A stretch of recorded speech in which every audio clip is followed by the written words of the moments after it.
for someone who's been around for the last 5 years covering this space, the space has never been this vibrant. The space has not seen as much activity as it's happening now. Emerging markets are sort of plagued by actual problems. People have actual needs here on the ground. People actually want to see, how does the Web3 help me as an individual? How does it help me as a business? I can imagine where crypto adoption will be in 10 years. I can assure you it will be multiple times what it is now.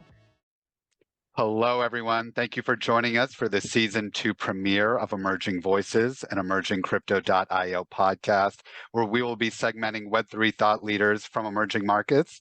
I'm your host, John Lira, founder of EmergingCrypto.io, your single go-to source for Web3 news from emerging markets. Today, we will be speaking with David Gitonga, founder of BitcoinKE, based in Nairobi. If you want to stay up to date on David's reporting and the latest blockchain and crypto news across the African continent, you may go to BitcoinKE.io. David, nice to connect with you again. Thank you for joining and welcome to the show.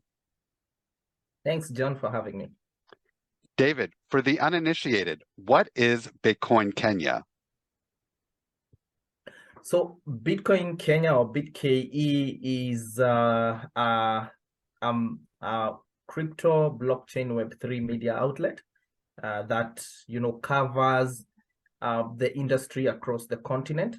So what we do on BitcoinKE.io, that's the website, is we simply just report on what's happening, who's building, a crypto or a Web3 product. We report on news, whether it's around regulation, whether it's around adoption metrics, pretty much, activities and founders that are actually helping build the ecosystem. So that's our work. That's what we are known for. And that's what we've been doing for the last 5 years. We've never deviated. And I hope we'll continue, being that focus the next 10, 20 years. Prior to BitcoinKE, you were already working in media as a writer, and you bring extensive experience to BitcoinKE as its founder. Who were you writing for? What were you writing about? And what was the moment and spark that led you to start BitcoinKE? Yeah, this is a story I really tell to a lot of people. So for me, I've always been a writer since I was pretty young. I always tell people, I always knew I was a writer before I became a writer. So early on in life, I used to write very good compositions. Back in school, we used to write narratives and stories. So I used to be that guy who was known for writing interesting stories. I remember I used to write also interesting letters and things like that. A lot of people used to even ask me to help them write something. So over time, I just continued to perfect that art.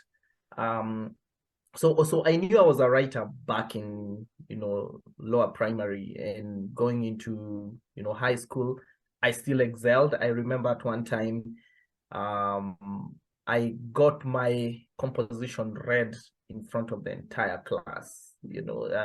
So some of these moments also helped me realize that I think I was really good at writing, so I think I should pursue that later. So after high school, I took a couple of courses on writing. So I continued to perfect the art of writing. And then after college, unfortunately, I didn't do much writing in college, but it was always a calling. So it's funny because after college, my first job was a writing job again. So you ask where I was working. I think that's sort of where my career around technology started. So I used to write for various technology websites.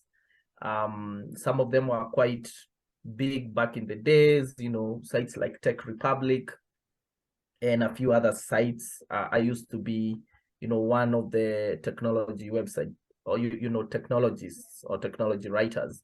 Over time, I started, sourcing for more writing jobs across the board. And it actually worked really well for me. So for a couple of years, I was making quite, a lot of money just writing on technology topics. So it was much later on, after having spent a couple of years as a technology writer, that I actually bumped, upon Bitcoin just by accident. I was doing some media work for a client. I didn't know they were actually a crypto exchange. I really didn't care much, to be honest. I just wanted a job and I just wanted to get paid. So my work was really to do some interviews for the company and do a bit of video work and a bit of writing work around that. So over time, that's how I actually discovered what Bitcoin is, because they also invited me to some of the events, just to understand what they are doing so that I'm able to communicate that clearly. So that's where, as I remember, that's where my journey into the crypto space started.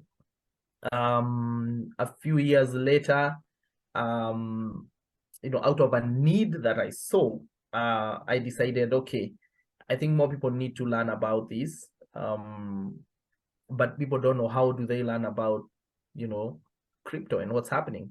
So the best way for me I could do that is what I know best, right? Is start writing. And what better way to start writing is to start a blog. So, and that's where BitcoinKE.io started. It was started out of a need that I saw to help people learn what I had learned, and to understand how can they plug in with the rest of the community and the people around. Yeah, so that was back in 2018. And since then, I've never looked back. I've been writing ever since. I love that story. Thank you for sharing that so we could get to know you a little bit better.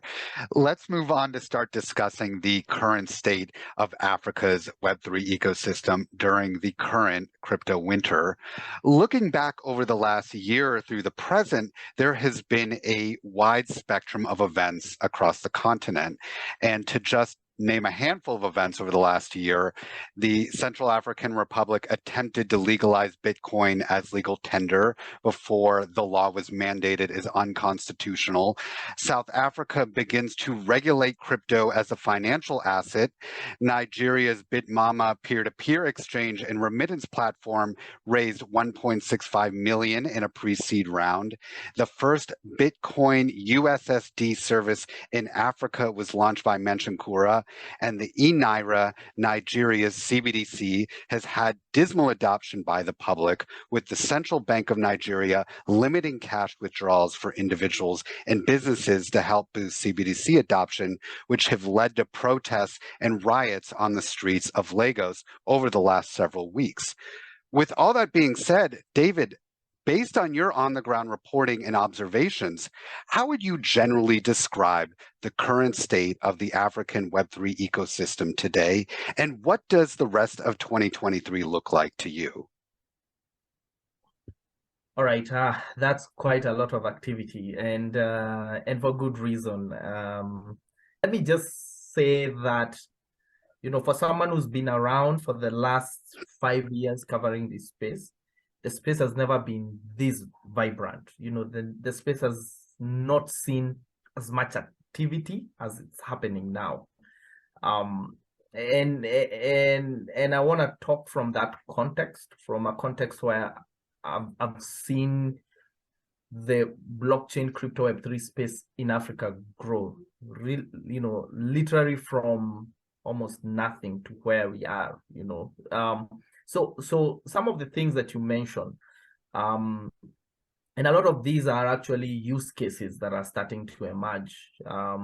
This was not the case just a few years ago, right? And I think this is what we've been waiting for quite a while. We've preached for a long time about use cases, less speculation, more use cases. But that has never really become a reality until now. Products like Machankura, and adoption of crypto by government, we would not have envisioned this just a few years ago. So I'm really excited to see some of these use cases happening. Equally more excited is being able to cover some of these use cases, because the truth is, there's only so much you can talk about, when it comes to speculation, or, saying Bitcoin is this, it's gone up this far today or down. Really for Africa and for emerging markets like in Africa, some of these things are really not as relevant as they would say in other more developed markets. Emerging markets are sort of plagued by actual problems. People have actual needs here on the ground. People actually want to see, how does the Web3 help me as an individual? How does it help me as a business? And when you can't point to some of these use cases, the ones that you mentioned, for example, it's kind of difficult to have a conversation, right? It was kind of challenging to have these conversations for quite a while. So it's quite exciting that, right now we can demonstrate that, Web3 has use cases, and this is how these use cases look like. So to me, that's a big step. It's like moving from 0 to 1, actually. And I think that's where we are, comparing to how it was just a few years ago. We've mentioned Machankura. Who are some of the other Africa-based projects that are demonstrating real value that you're following? What kind of products and services are they offering? And where are the projects located? Wow, there are so many. I know so many startup founders. I don't want to anger a lot of them, because most of them are my friends. But I can point to a few. So obviously Machankura is one of them. And what makes it unique is the fact that you're able to use USSD to send Bitcoin, right? As you're aware, Africa still has challenges when it comes to connecting to the internet. So being able to offer a service that doesn't need an internet connection, that's a big plus. We've seen it with mobile money like M-Pesa in Kenya. The reason why these products scaled is because they didn't need internet. Up to today, they still don't need internet, right? They use USSD.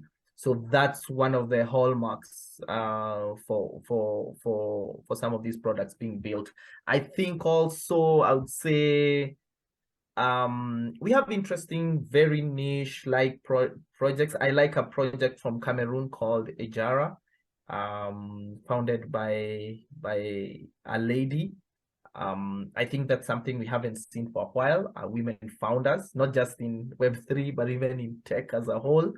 To me, that's interesting. What she's doing there, number one, servicing the Francophone market, which we rarely talk about. Francophone, there are almost over 15 countries in Africa are Francophone countries, and we never get to hear a lot in Web3 from that market.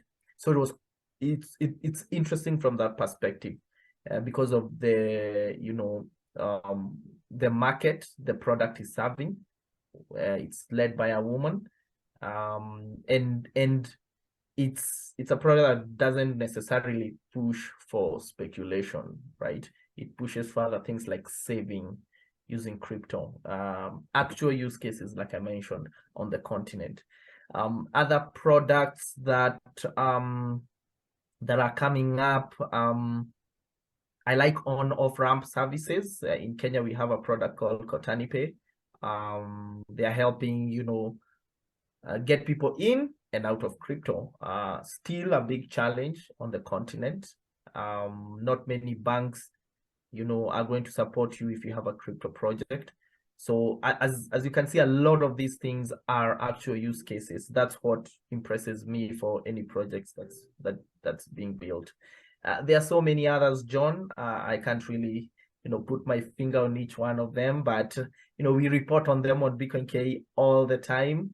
There are guys who are still starting out with interesting projects. There's one called Fastaga. I love what they are building around AI and blockchain, and how they are collecting data around that. So there are a lot of these unique use cases that I'm excited, and I can't wait to see where they go. Well, mentioning Katani Pay segues very nicely is what I want to talk about next, which is peer-to-peer exchanges. They play a critical role for individuals to acquire digital assets due to, as you mentioned, the lack of on-ramps and off-ramps due to a lack of formal crypto regulation across most markets that make access to centralized exchanges unavailable. What is the process for someone to acquire cryptocurrency, from converting fiat to crypto and vice versa? It's quite a challenge, John. I mean, that's one of the challenges. I'm sure you're aware. Those are some of the challenges that plague emerging markets. If you have dollars, if you have Kenyan shillings or Nigerian naira, the challenge usually is, how do I bank this and in exchange I get crypto? So like I mentioned, banks will not allow you to do that. In fact, if you attempt to do that, they are literally going to shut down your account. So you don't even want to mention to them that you're in crypto. So what you're left with are other modes of doing this. So the most popular is P2P exchanges. So P2P exchanges, I would say those are the largest drivers of crypto adoption on the continent. So we have, I don't know if I'm free to mention some of them, but we have Binance, we have Paxful, that offer those P2P platforms. It's easier that way because your crypto tends to be safe. It's on an escrow. So what you guys are doing are just exchanging the actual fiat. And once somebody confirms that they've received the fiat, they're able to release the crypto. If they haven't, they wait until the fiat is sent. So there's a bit of safety there. I mean, they still have a bit of issues here and there, but by and large, I think over the years, they've been able to, cover some of the holes.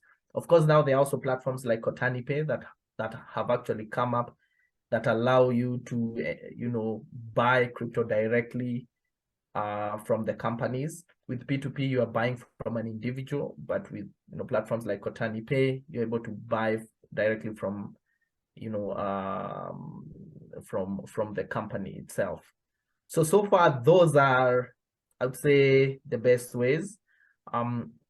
But the biggest challenge, of course, has always been to sell your crypto. So that's still a challenge. Buying is easy. I think you can go to a lot of the exchanges if you have a bank account. It's easy to buy. To sell, it's a whole different issue, and that's where P2P and Katani Pay come in. Moving on to regulatory development, there hasn't been any regulatory development formalized in any country in Africa. However, there are ongoing discussions and declarations to develop regulatory frameworks to make a market in several countries. South Africa may be the closest, given the country has passed regulation that recognizes digital assets as financial investments, yet it's not a holistic regulatory framework that establishes rules for its industry. David, which markets are closest to implementing a regulatory framework, and what makes these markets different compared to its peers across the continent? So a few countries have sort of figured out how to go around this. Obviously, we've seen negative and not so negative regulation. So let me start with negative. Nigeria is one of the countries that we've seen where they've looked at crypto as a security. At the same time, the central bank there has banned any bank or any deposit-taking entity from accepting crypto. So obviously that means you really cannot buy or sell crypto with Nigerian naira. So what has happened is the entire market has gone underground, right? It hasn't faded off, but it's gone entirely underground. And now a lot of things have happened after that. The government trying to crack down on crypto exchanges and crypto farms. It's become quite ugly from there. Looking at other countries that have become a bit more lenient, we have a country like South Africa. I like the South Africa approach because South Africa has decided, look, we are not going to ban this. We are going to allow it. So banks are allowed to allow crypto exchanges to open bank accounts, right? So if you have a crypto exchange, right now I would say South Africa is possibly your safest place to set up a crypto exchange. I know a few exchanges that have moving or actually planning to move to South Africa because of that, and this is a regulation that actually came last year. Other than that, we also have some other countries like Botswana that have allowed exchanges to also operate for other reasons, of course. So they were on the on FATF gray list, and they have to sort of enforce certain regulations to be compliant. So some of these things are being forced onto them by regulators. Other than that, I'm not sure if there's any other country that I'm looking at currently that would match those two countries in terms of friendly regulation on the continent. Given the enthusiasm for cryptocurrency acquisition and use at a retail level, why do you think the tendency by some governments have been to ban crypto, like in Nigeria, rather than look at it as an opportunity for a potential economic renaissance, or at the very least, a new stream of tax revenue? Yeah, that's actually a challenge. I would say a lot of that or regulation like the one we've seen in Nigeria has been caused by what has happened to crypto.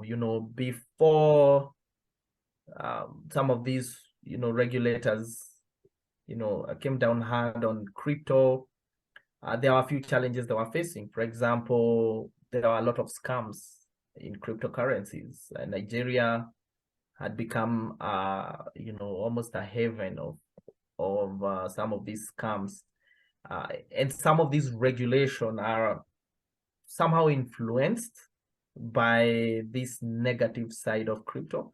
So it sort of becomes difficult for them to see the other side, the values that come with crypto.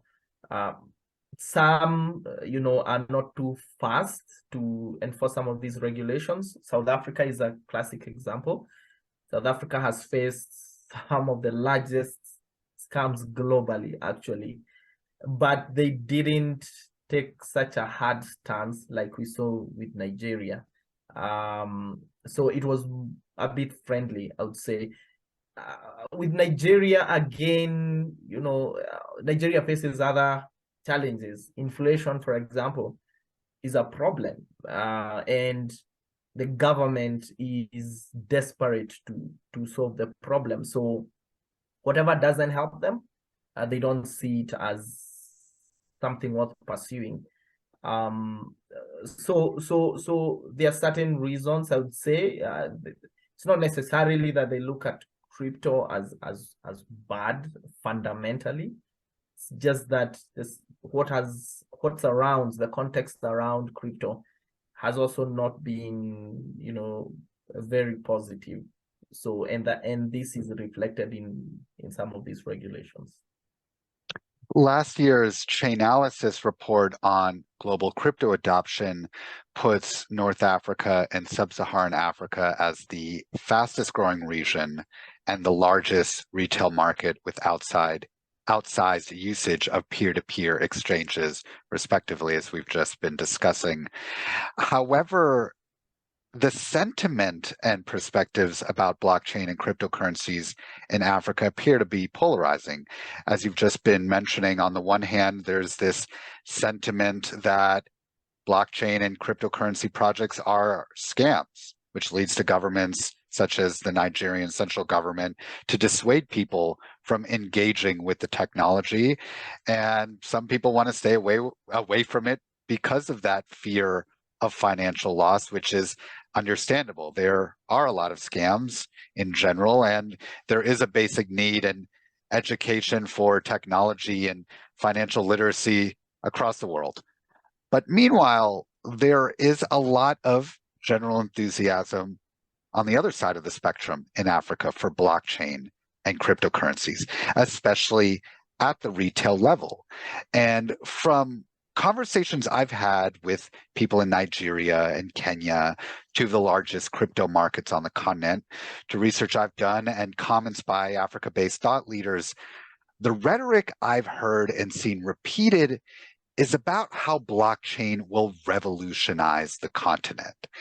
It seems that there is a sense of hope that implementing blockchain and distributed ledger technology will be a panacea to structural problems such as financial inclusion for individuals and SMEs, payment efficiency, and personal identification, to name a few use cases. However, these have been use cases for blockchain and DLT that have been referenced around the world for years.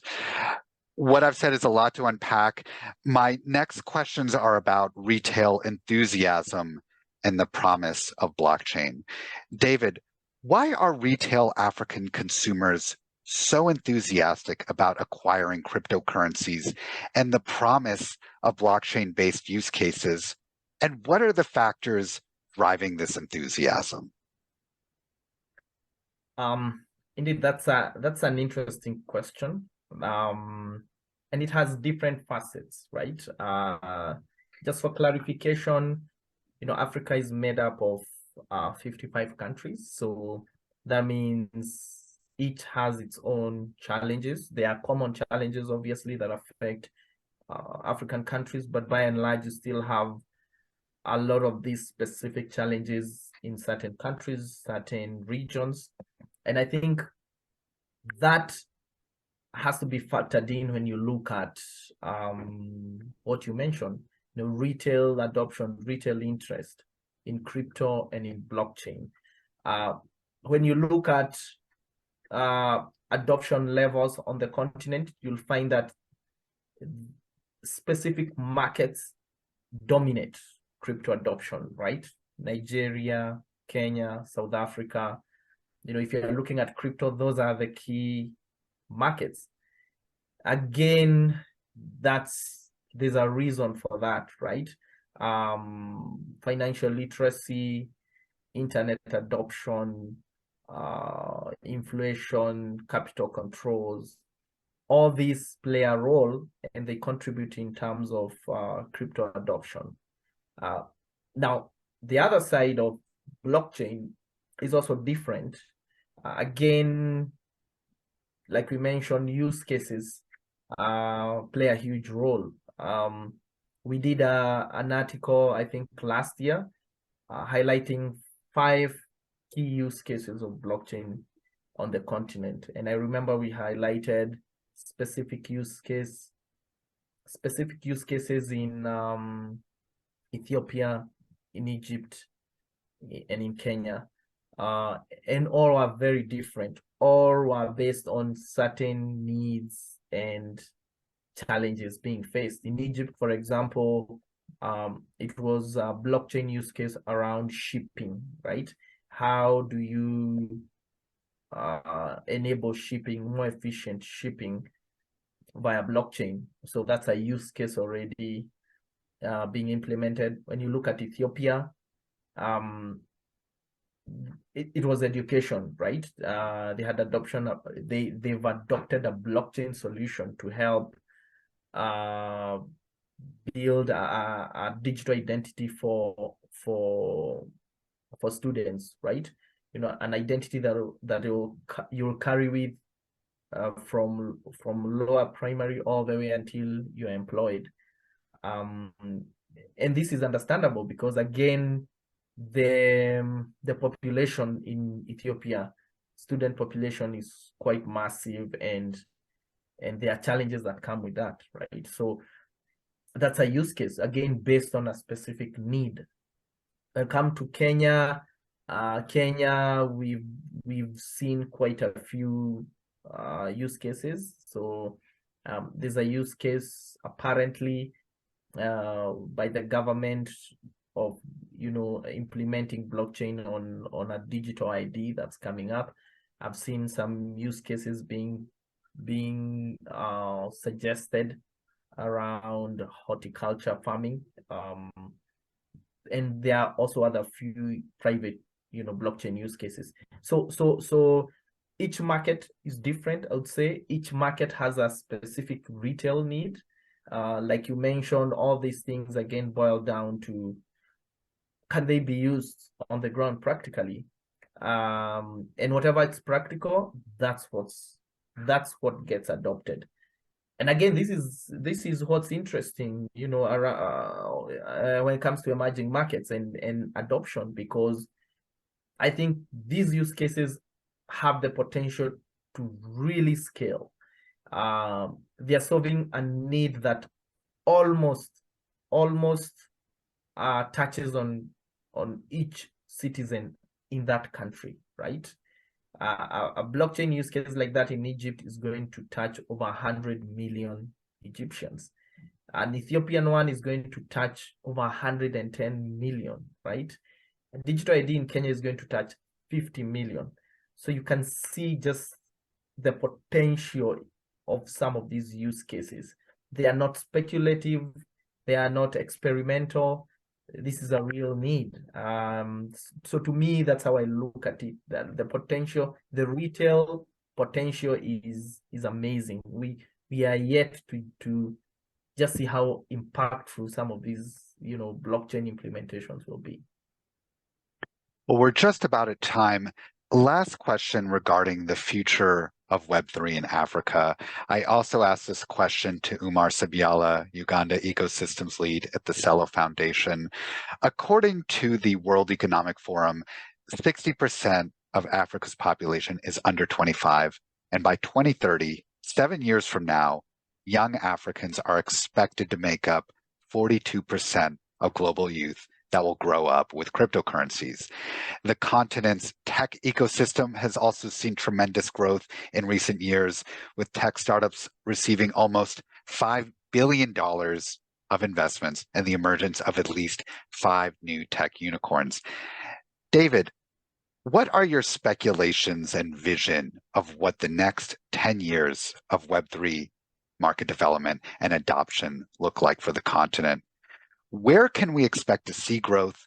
And will the promise of blockchain come to fruition, bringing with it an economic renaissance to various markets across the continent?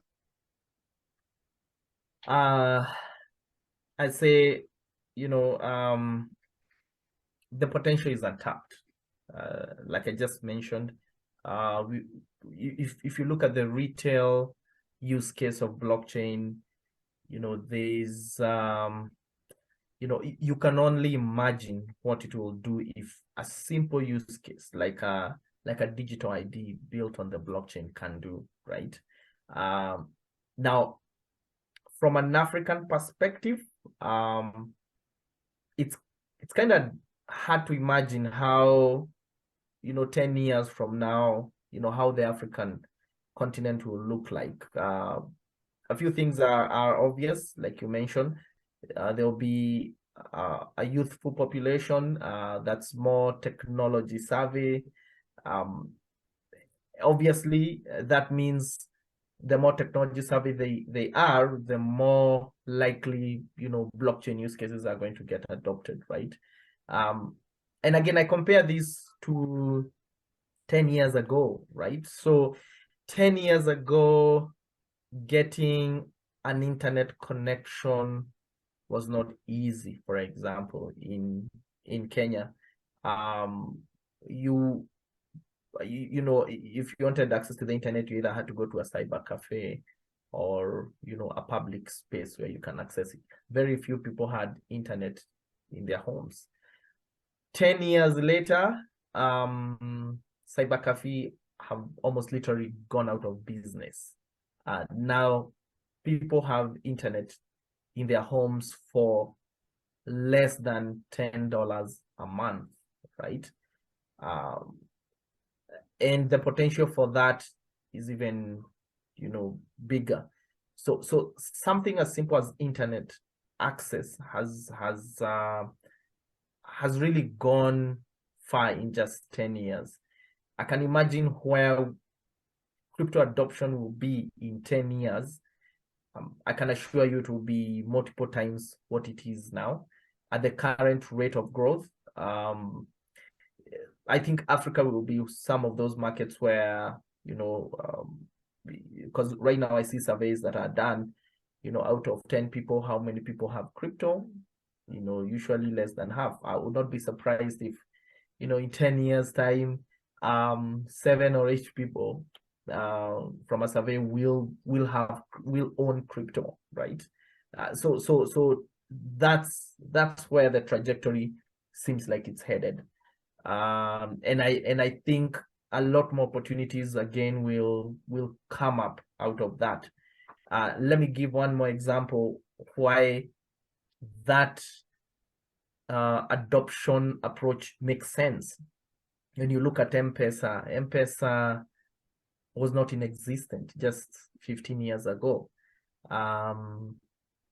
Right now,